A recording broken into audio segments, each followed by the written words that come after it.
sini saya akan menjelaskan tentang uji ketuntasan kemampuan komunikasi matematis. Yang pertama itu uji ketuntasan individu kemampuan komunikasi matematis.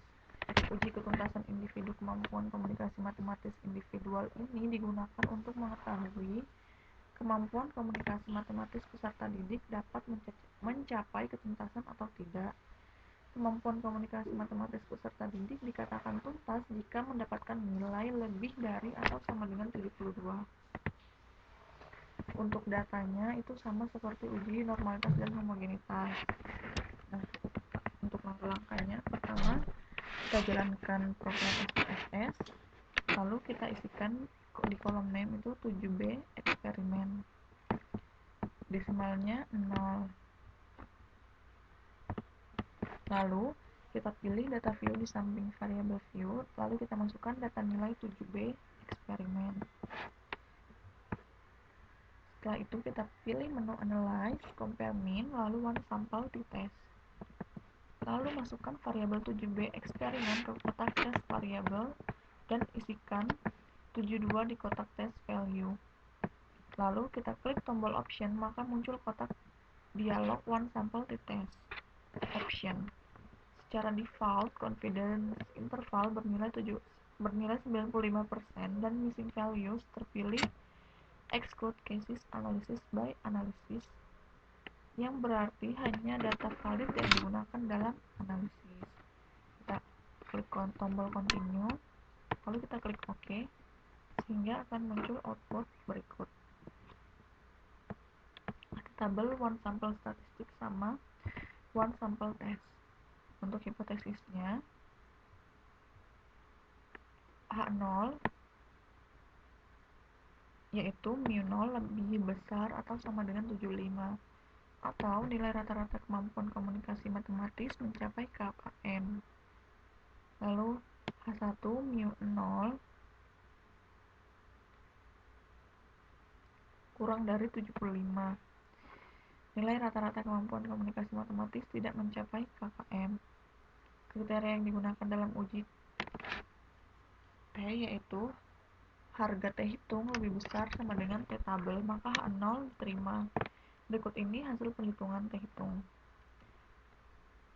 Bisa dilihat di sini, maka akan didapat hasilnya 7,75. Berdasarkan tabel berdistribusi T dengan DK sama dengan N dikurangi 1 sama dengan 32 dikurangi 1 sama dengan 31, diperoleh T tabelnya 1,6848. Jadi T hitungnya itu lebih besar daripada T tabel karena T hitungnya tadi 7,75 sedangkan T tabelnya 2,03951. Karena T hitung lebih besar daripada T tabel, maka H0 diterima. Hal ini dapat disimpulkan bahwa kemampuan komunikasi matematis peserta didik pada pembelajaran model discovery learning dapat mencapai KKM. Lalu, uji ketuntasan klasikal kemampuan komunikasi matematis.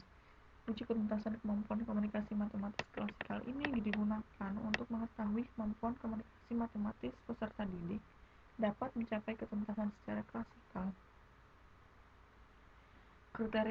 Kriteria ketuntasan adalah peserta didik yang mencapai ketuntasan klasikal minimal sebesar 80% peserta didik tuntas. Uji hipotesis menggunakan uji proporsi satu pihak, yaitu pihak kiri. Pi sama dengan 0,80. X sama dengan siswa tuntas KKM 75. Hipotesisnya H0 yaitu Pi lebih besar dari 80% atau proporsi peserta didik yang mencapai KKM lebih dari atau sama dengan 80%. H1 Pi kurang dari 80% atau proporsi peserta didik yang mencapai KKM kurang dari 80%.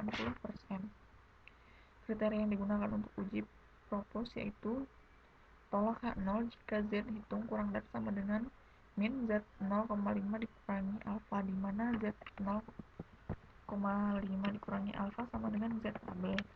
Didapat dari daftar normal baku dengan peluang 0,5.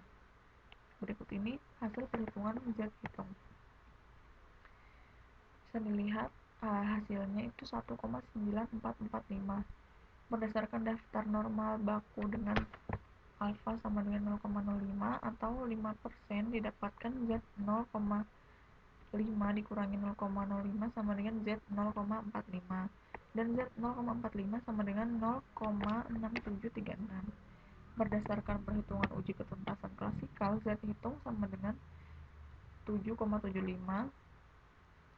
atau Z hitungnya sama dengan 7,5, sedangkan Z 0,45 sama dengan 0,6736. Nah, Z hitungnya ini lebih besar dari Z 0,45, maka H1 ditolak dan H0-nya diterima. Jadi kelas eksperimen tidak mencapai ketuntasan secara klasikal. Selain perhitungan dengan Z hitung, besarnya presentasi peserta didik yang mendapat model pembelajaran discovery learning yang mencapai KKM adalah 30/32. 32 ini jumlah respondennya dikali 100% sama dengan 93,75%. Hal ini dapat disimpulkan bahwa persentase peserta didik yang mencapai nilai KKM pada kelas eksperimen secara klasikal sudah melebihi 80%.